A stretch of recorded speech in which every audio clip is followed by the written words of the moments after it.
அன்பர்களே, நண்பர்களே, உங்கள் வாழ்வின் இனிய காலை வணக்கம். இன்று மே மாதம் 17ஆம் தேதி, அதாவது தமிழுக்கு வைகாசி மாதம் 3ஆம் தேதி, சனிக்கிழமை, பஞ்சமி திதி, பூர்வாட நட்சத்திரம் 5:44 வரை சாயங்காலம், அதற்கு மேல் உத்திராட நட்சத்திரம். அப்போது இன்று சந்திராஷ்டமம் ரிஷபராசிக்காரர்களுக்கு உரியது.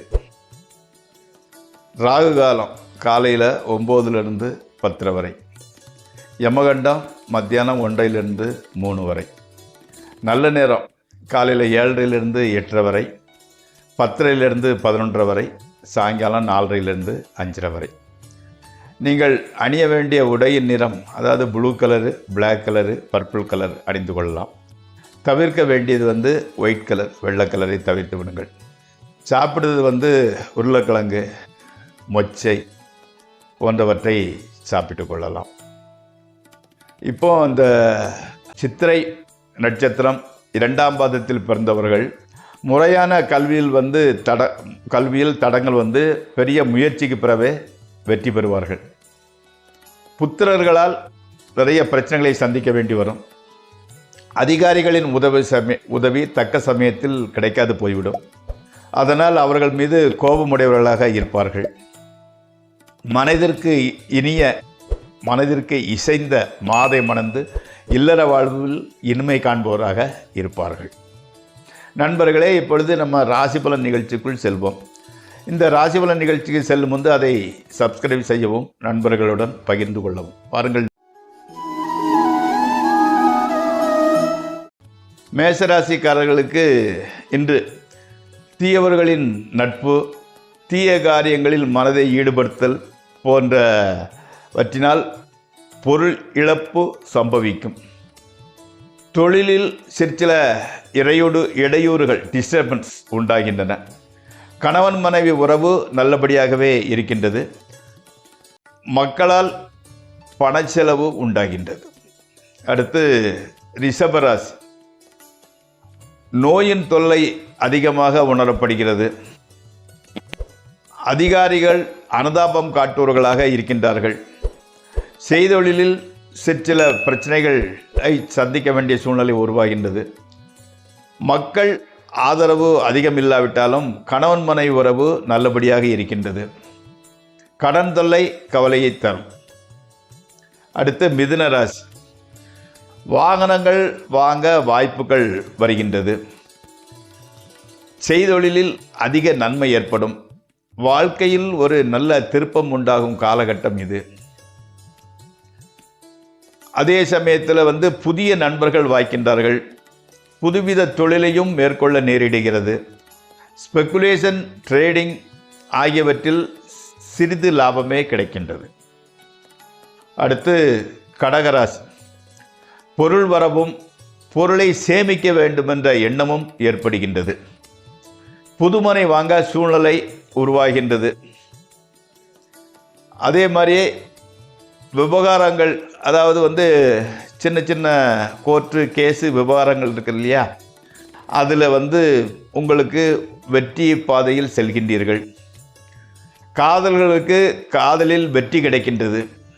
ஸ்பெக்குலேஷன், ட்ரேடிங் ஆகியவற்றில் நல்ல லாபம் உண்டாகின்றது. நண்பர்கள் தக்க தருணத்தில் உதவி செய்பவர்களாக இருக்கின்றார்கள். வெளியூர் பிரயாணம் கூட நல்ல பலனையே தருகின்றது.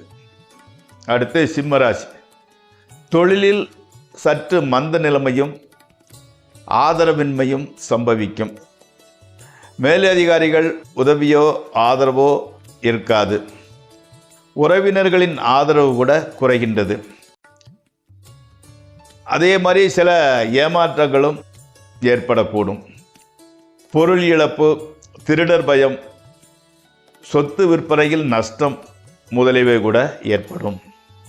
அடுத்து கன்னிராசி, முன்பு தடைபட்ட காரியங்கள் இப்போது ஒரு இடமின்றி கைகூடுகின்றது.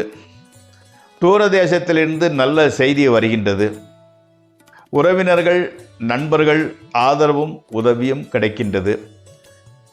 அதே மாதிரி லாட்டரி, பந்தயம், சூதாட்டங்களில் அதிக வெற்றி, அமோக வெற்றி கிடைக்கின்றது. பெண்கள் மூலமாக பொருள் கிட்டும். அடுத்து துளாராசி, முன்பு எப்போதும் இல்லாத வகையில் துணிவு உண்டாகின்றது. எந்த காரியத்தையும் துணிச்சலாக செய்து அதில் வெற்றி அடையலாம். காதலில் கூட வெற்றியே ஏற்படுகிறது. ஸ்பெகுலேஷன், ட்ரேடிங் ஆகியவற்றில் அதிக நன்மை ஏற்படாது. கணவன் மனைவி உறவு நல்ல விதமாகவே இருக்கின்றது. அடுத்து விருச்சிக ராசி. மனைவி மக்கள் மகிழ்ச்சி அளிப்பவர்களாக இருக்கின்றனர். ஸ்பெகுலேஷன், ட்ரேடிங் ஆகியவற்றில் நல்ல பலன் அடைய முடியும். உறவினர்கள், நண்பர்கள் உதவியும் ஆதரவும் தக்க தருணத்தில் கிடைக்கும்.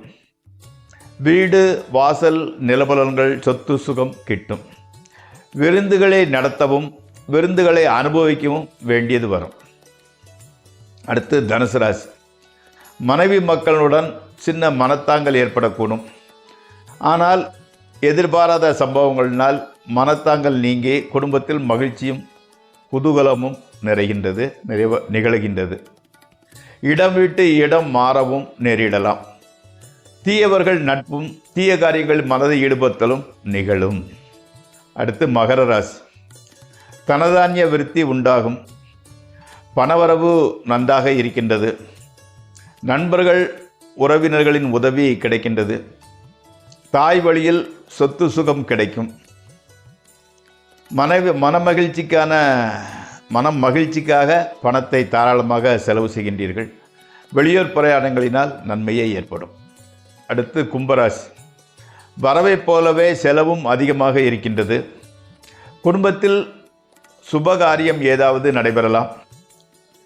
கணவன் மனைவி உறவு மகிழ்ச்சி அளிப்பதாகவே இருக்கிறது. வீண் அலைச்சலும் வெளியூர் பிரயாணங்களினால் பண விரயமும் எதிர்பார்த்த நிகழ்ச்சிகளினால் பொருள் விரயமும் நிகழப்போகிறது. அடுத்து மீனராசி. பெற்றோர்களின் உடல்நிலை சற்று பாதிக்கப்படலாம். கவலைகள் அதிகரித்தாலும் மனைவி மக்கள் காரணமாக அவை மறைந்து மகிழ்ச்சி உண்டாகின்றது. பணத்தட்டுப்பாடும் நஷ்டமும் உறவினர்கள், நண்பர்கள் உதவினால் குறைகின்றது. மேலதிகாரிகள் உதவி புரிவர்களாக இருக்க மாட்டார்கள்.